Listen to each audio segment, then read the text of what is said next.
Hi ಎಲ್ಲರಿಗೂ sweet and spices ರೆಸಿಪೀಸ್ಗೆ ಸ್ವಾಗತ. So ನಾವಿವತ್ತು ತುಂಬ ಸುಲಭವಾಗಿ ಈಸಿಯಾಗಿ ಬದನೆಕಾಯಿ ಪಲ್ಯನ ಹೇಗೆ ಮಾಡಬೇಕು ಅಂತ ನೋಡೋಣ. ಸೊ ಫಸ್ಟಿಗೆ ನಾನಿಲ್ಲಿ 4ರಿಂದ 5 ಬದನೆಕಾಯಿ ತೊಗೊಂಡಿದ್ದೀನಿ, 6ರಿಂದ 7 ಹಸಿರು ಮೆಣಸಿನ್ಕಾಯಿ, 2 ಟೊಮೆಟೊ ಹೆಚ್ಚಿಟ್ಕೊಂಡಿದ್ದೀನಿ, ಈರುಳ್ಳಿ ಉದ್ದು ಕಟ್ ಮಾಡಿಟ್ಟಿದ್ದೀನಿ, ಕೊತ್ತಂಬರಿ ಸೊಪ್ಪು, ಸಾಸಿವೆ, ಜೀರಿಗೆ, ಒಗ್ಗರಣೆಗೆ ಎಣ್ಣೆ, ಹಾಗೆ ಅರಿಶಿನ ಪುಡಿ, ಸಾಂಬಾರು ಪುಡಿ, ಇಲ್ಲಿ ಶೇಂಗಾ ಮತ್ತು ಗುರಳ್ ಪೌಡರ್ ತೊಗೊಂಡಿದ್ದೀನಿ. ಇದನ್ನು ಶೇಂಗಾ ಮತ್ತು ಗುರಳನ್ನ ಹುರಿದ್ಬಿಟ್ಟು ಪೌಡರ್ ಮಾಡಿ ಇಟ್ಕೊಂಡಿದ್ದೀನಿ. ಪಲ್ಯ ಮಾಡಬೇಕಾದ್ರೆ ಯಾವಾಗಾದರೂ ಹಾಕ್ಕೋಬೋದು. ಹಾಗೆ ಉಪ್ಪು.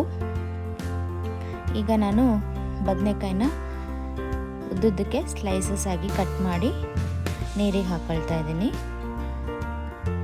ಬದನೆಕಾಯಿ ಹೆಚ್ಚುವಾಗ ನೋಡಿಕೊಂಡು ಹೆಚ್ಚಬೇಕು. ಕೆಲವೊಂದ್ಸಲಿ ಅದರೊಳಗಡೆ ಹುಳುಗಳೆಲ್ಲ ಇರುತ್ತೆ, ಸೊ ಕ್ಲೀನಾಗಿ ಚೆಕ್ ಮಾಡಿ ನೀರಿಗೆ ಹಾಕ್ಕೋಬೇಕು. ಸೊ ಇವಾಗ ನಾನೆಲ್ಲ ಬದನೆಕಾಯಿನೂ ಕಟ್ ಮಾಡಿ ಇಟ್ಕೊಂಡಿದ್ದೀನಿ. ಈಗ ಒಂದು ಬಾಣಲೆಗೆ ಗ್ಯಾಸ್ ಹಚ್ಬಿಟ್ಟು ಒಂದು ಬಾಣಲೆಗೆ 2 ಟೇಬಲ್ ಸ್ಪೂನಷ್ಟು ಎಣ್ಣೆ ಹಾಕ್ತಾಯಿದ್ದೀನಿ. ಸೊ ಎಣ್ಣೆ ಕಾದ ಮೇಲೆ ಇದಕ್ಕೆ ನಾವು ಇವಾಗ ಎಣ್ಣೆ ಕಾದಿದೆ, ಇದಕ್ಕೆ 1 ಟೇಬಲ್ ಸ್ಪೂನ್ ಸಾಸಿವೆ, 1 ಟೇಬಲ್ ಸ್ಪೂನಷ್ಟು ಜೀರಿಗೆ.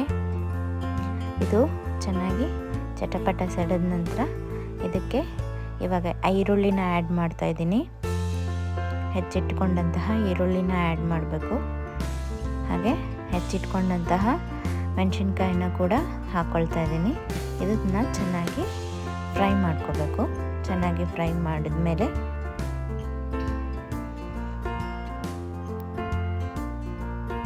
ಚೆನ್ನಾಗಿ ಫ್ರೈ ಆಗಬೇಕಿದು. ಚೆನ್ನಾಗಿ ಫ್ರೈ ಆಗ್ತಾ ಇದೆ. ಈಗ ಚೆನ್ನಾಗಿ ಫ್ರೈ ಮಾಡಿದ್ಮೇಲೆ ಅದಕ್ಕೆ ಹೆಚ್ಚಿಟ್ಕೊಂಡಂತಹ ಟೊಮೆಟೊ ಹಾಕ್ಕೊಂಡು ಇದನ್ನು ಕೂಡ ಚೆನ್ನಾಗಿ ಬಾಡಿಸ್ಕೋಬೇಕು. ಇದೆಲ್ಲ ಬಾಡಿದ ಮೇಲೆ ಇದಕ್ಕೆ ಸ್ವಲ್ಪ ಅರಿಶಿನ ಪುಡಿ ಹಾಕ್ತಾಯಿದ್ದೀನಿ, 1 ಟೇಬಲ್ ಸ್ಪೂನಷ್ಟು ಅರಿಶಿನ ಪುಡಿ. ಹಾಗೆ ರುಚಿಗೆ ತಕ್ಕಷ್ಟು ಉಪ್ಪನ್ನು ಕೂಡ ಹಾಕ್ತಾಯಿದ್ದೀನಿ. ಹಾಕ್ಕೊಂಡು ಇದನ್ನು ಚೆನ್ನಾಗಿ ಬಾಡಿಸ್ಕೋಬೇಕು. ಅದರ ನಂತರ ಇದಕ್ಕೆ ಹೆಚ್ಚಿಟ್ಕೊಂಡಂತಹ ಬದನೆಕಾಯಿನ ಹಾಕ್ಕೊಳ್ತಾ ಇದ್ದೀನಿ. ನಾನಿಲ್ಲಿ ಬದನೆಕಾಯಿನ ಹಾಕ್ಕೊಂಡು ಚೆನ್ನಾಗಿ ಮಿಕ್ಸ್ ಮಾಡ್ಕೊಳ್ಬೇಕು.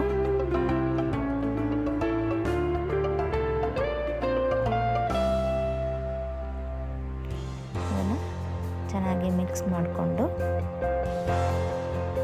ಸ್ವಲ್ಪ ಎಣ್ಣೆಯಲ್ಲಿ ಫ್ರೈ ಆಗಲಿಕ್ಕೆ ಬಿಡಬೇಕು. ಅದನ್ನು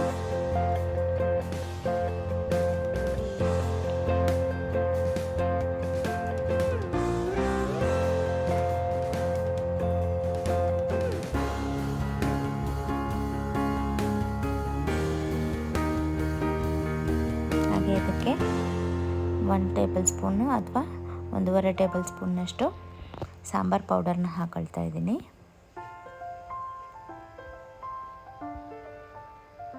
ಹಾಗೆ ನಾವು ಏನು ಪೌಡರ್ ಮಾಡಿಟ್ಕೊಂಡಿದ್ವಿ ಶೇಂಗಾ ಮತ್ತು ಗುರಳ್ ಪೌಡರ್ನ ಆ್ಯಡ್ ಮಾಡ್ತಾ ಇದ್ದೀನಿ.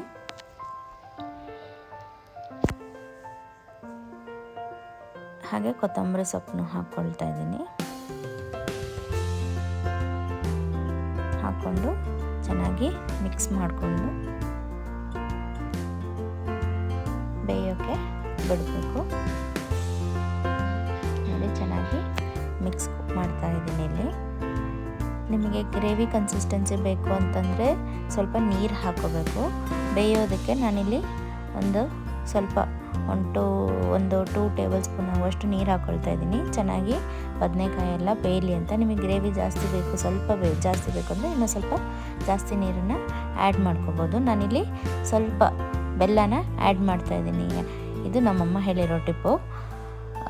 ಯಾವುದೇ ಬದನೆಕಾಯಿ ಪಲ್ಯಕ್ಕೂ ಸ್ವಲ್ಪ ಬೆಲ್ಲನ ಆ್ಯಡ್ ಮಾಡಿದರೆ ಟೇಸ್ಟ್ ಇನ್ನೂ ಚೆನ್ನಾಗಾಗುತ್ತೆ ಅಂತ. ಸೊ ನೋಡ್ತಾ ಇರ್ಬೋದು ನೀವಿಲ್ಲಿ ಬದನೆಕಾಯಿ ಬಾಯ್ಲ್ ಆಗ್ತಾಯಿದೆ. ಇದಕ್ಕೆ ಲಿಡ್ ಕ್ಲೋಸ್ ಮಾಡಿ ಒಂದು ಸಿಮ್ಮಲ್ಲಿ ಇಟ್ಬಿಟ್ಟು ಒಂದು 5 ನಿಮಿಷ ಬೇಯೋಕ್ಕೆ ಬಿಡಬೇಕು.